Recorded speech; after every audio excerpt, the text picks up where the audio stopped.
Tuhan, marilah kita berdoa bersama-sama untuk firman Tuhan yang akan kita dengarkan. Kita bersatu di dalam doa.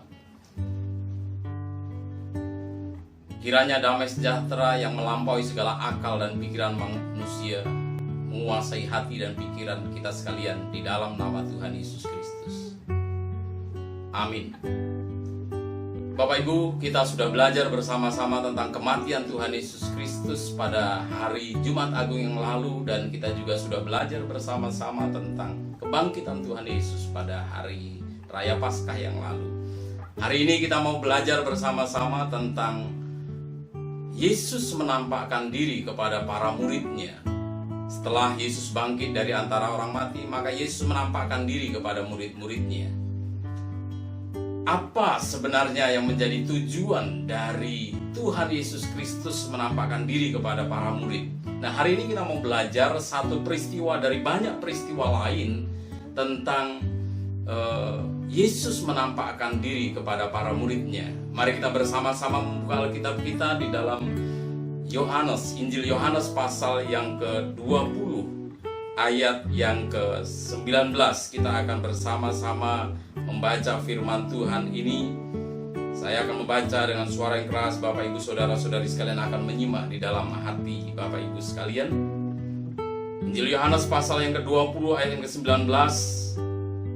Ketika hari sudah malam, pada hari pertama minggu itu berkumpullah murid-murid Yesus di suatu tempat dengan pintu-pintu yang terkunci karena mereka takut kepada orang-orang Yahudi.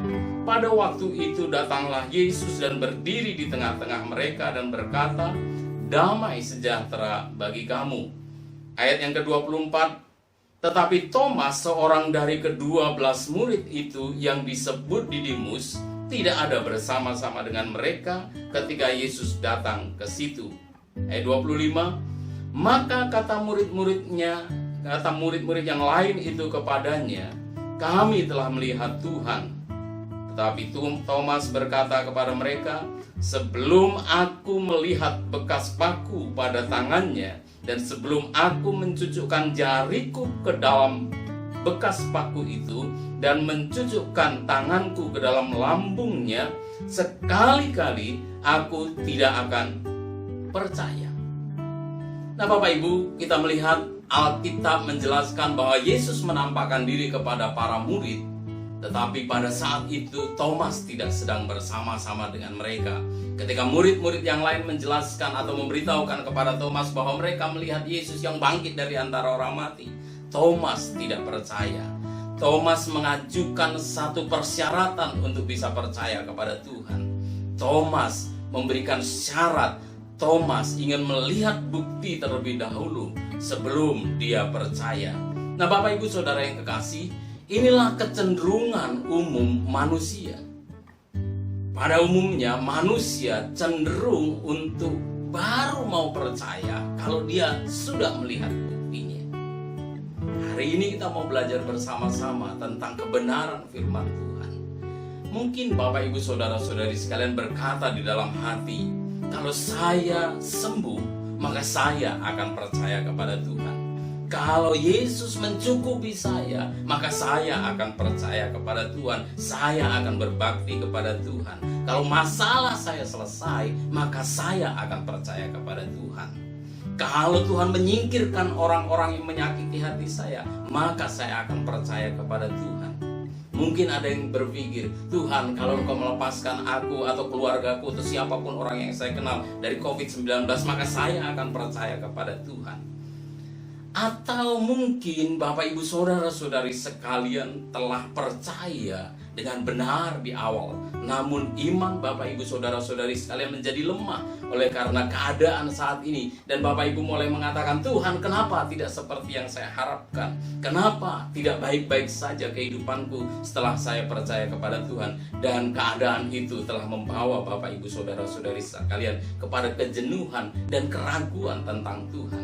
Apa yang awalnya Bapak Ibu saudara-saudari sekalian telah mulai dengan baik, kadang-kadang oleh karena keadaan, oleh karena peristiwa-peristiwa, oleh karena masalah-masalah yang Bapak Ibu Saudara-saudari sekalian alami, itu kadang-kadang menggeser kepercayaan atau iman kita yang sudah kita mulai dengan benar, karena kita tidak mengalami apa yang kita harapkan.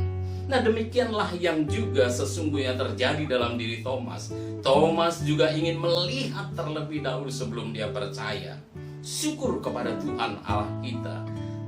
Oleh anugerahnya, maka Thomas diberikan kesempatan oleh Tuhan untuk melihat Yesus, untuk bertemu dengan Yesus dan mencucukkan tangannya di bekas paku yang ada di tangan Yesus dan juga yang ada di lambung. Tapi dari pelajaran ini kita mendapatkan satu kebenaran bahwa kita harus membangun iman berdasarkan firman Tuhan. Kalau kita membaca lebih lanjut firman Tuhan di dalam Yohanes pasal 20 ayat 26 sampai 31, demikian firman Tuhan. 8 hari kemudian murid-murid Yesus berada kembali dalam rumah itu dan Thomas bersama-sama dengan mereka. Sementara pintu-pintu terkunci, Yesus datang, ia berdiri di tengah-tengah mereka dan berkata, "Damai sejahtera bagi kamu."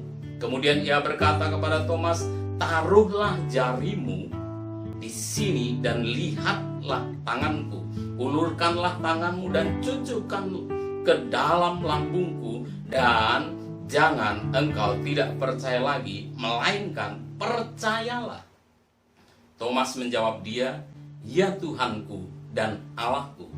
Kata Yesus kepadanya, "Karena engkau telah melihat aku, maka engkau percaya. Berbahagialah mereka yang tidak melihat namun percaya." Memang masih banyak tanda lain yang dibuat Yesus di depan mata murid-muridnya yang tidak tercatat dalam kitab ini, tetapi semua yang tercantum di sini telah dicatat supaya kamu percaya bahwa Yesuslah Mesias Anak Allah, dan supaya kamu oleh imanmu memperoleh hidup dalam namanya. Bapak Ibu yang saya kasihi di dalam Tuhan Yesus Kristus, kalau di awal kita sudah mengerti bahwa kecenderungan manusia itu baru bersedia percaya kalau dia melihat apa yang dia mau percayai. Tetapi oleh karena Yesus mengasihi Thomas dan oleh karena anugerah Tuhan kepada Thomas mendapatkan kesempatan itu. Tetapi di balik apa yang dilakukan oleh Yesus kepada Thomas, sebenarnya Yesus memberikan pelajaran kepada Thomas. Kita harus membangun iman kita di atas firman Tuhan. Kita tidak akan membangun iman kita di atas apa yang kita lihat. Hampir seluruh perkataan firman Tuhan telah digenapi. Firman Tuhan telah digenapi dengan tepat, hanya beberapa yang belum tergenapi. Tetapi jikalau banyak yang sudah digenapi, maka saya yakin, saya percaya bahwa yang lain juga akan digenapi dan mungkin akan segera digenapi. Alkitab mengajarkan kepada kita bahwa iman adalah dasar dari segala sesuatu yang kita harapkan dan bukti dari segala sesuatu yang tidak kita lihat. Jadi iman adalah dasar dari segala sesuatu yang kita harapkan dan bukti dari segala sesuatu yang tidak kita lihat. Marilah kita membangun iman kita di atas dasar kebenaran firman Tuhan. Kita menguatkan kepercayaan kita. Sebab iman yang sejati adalah berbicara tentang apapun yang akan terjadi, saya tetap percaya. Ketika ada orang berdoa agar Tuhan melakukan mujizat dan mujizat terjadi, hal itu tidak akan mengubah kepercayaan kita bahwa Yesus sanggup melakukan mujizat. Ketika ada orang yang berdoa supaya sembuh tetapi kenyataannya tidak sembuh, itu tidak akan mengubah kepercayaan kita bahwa Yesus sanggup menyembuhkan. Yesus adalah Tuhan. Entah kita percaya atau tidak percaya, entah Bapak Ibu Saudara-saudari sekalian percaya atau tidak percaya, Yesus adalah tetap Tuhan. Yesus tetap layak disembah. Kita menyembah Dia atau tidak menyembah Dia, Yesus tetap layak disembah. Yesus tetap layak dimuliakan, sebab Yesus adalah mulia, baik kita memuliakan Dia ataupun tidak memuliakan Dia. Nah, Bapak Ibu Saudara-saudari yang kekasih di dalam Tuhan Yesus Kristus, banyak orang di dunia ini yang tidak pernah melihat Yesus tetapi percaya. Alkitab mencatat bahwa Paulus yang terakhir melihat Yesus, atau Yesus menampakkan diri kepada Paulus. Tetapi selain Paulus, banyak orang-orang pada zaman itu yang tetap percaya kepada Yesus walaupun mereka tidak melihat Yesus.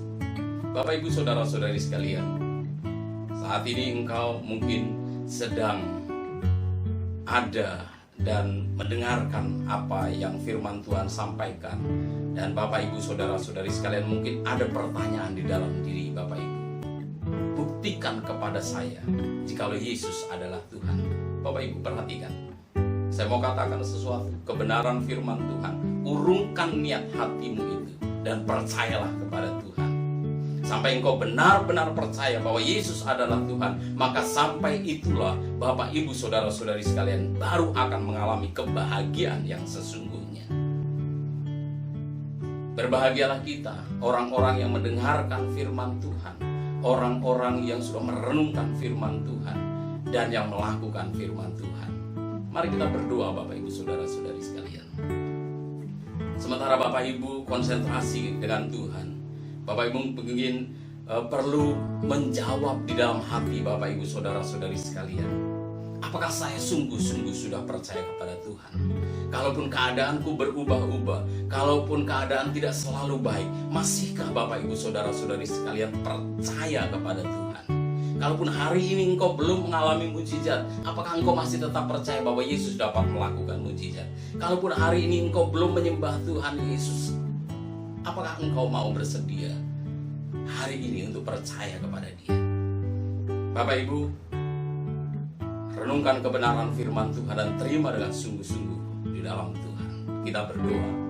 Bapa yang baik yang ada di dalam kerajaan surga, hari ini kami mendengarkan kebenaran firman Tuhan. Memang kecenderungan manusia melihat terlebih dahulu baru percaya. Tapi kami adalah orang-orang yang bersedia percaya walaupun kami belum melihat. Kami adalah orang-orang yang percaya oleh karena perkataan Tuhan mengatakan, bukan berdasarkan apa yang kami lihat di muka bumi ini.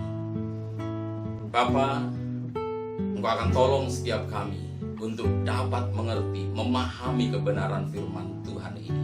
Dan biarlah nama Tuhan dipermuliakan. Di dalam nama Tuhan Yesus kami berdoa. Amin. Bapak Ibu Saudara yang saya kasihi di dalam Tuhan Yesus, mungkin Bapak Ibu hari ini ingin menerima Yesus sebagai Tuhan dan Juru Selamat untuk mendapatkan kehidupan yang kekal. Berdoa, ikuti apa yang saya sampaikan sebagai doa yang diucapkan kepada Tuhan. Ya Allah yang di surga, aku mengaku segala dosaku dan meminta pengampunan di dalam Kristus Yesus. Aku menerima Yesus Kristus sebagai Tuhan dan Juru Selamatku. Aku menerimanya dengan iman percaya kami. Di dalam nama Tuhan Yesus Kristus kami berdoa. Amin. Bapak Ibu, ketika Bapak Ibu saudara-saudari sekalian telah menerima Yesus sebagai Tuhan dan Juru Selamat, saya mau mengatakan Bapak Ibu adalah orang-orang yang berbahagia, sebab Bapak Ibu telah mendapatkan keselamatan, kehidupan yang kekal. Engkau perlu melanjutkan untuk terus mengenal Tuhan dengan kebenaran firman Tuhan. Terpujilah nama Tuhan. Mari kita akan berdiri bersama-sama. Kita akan menerima berkat yang dari Allah kita di surga.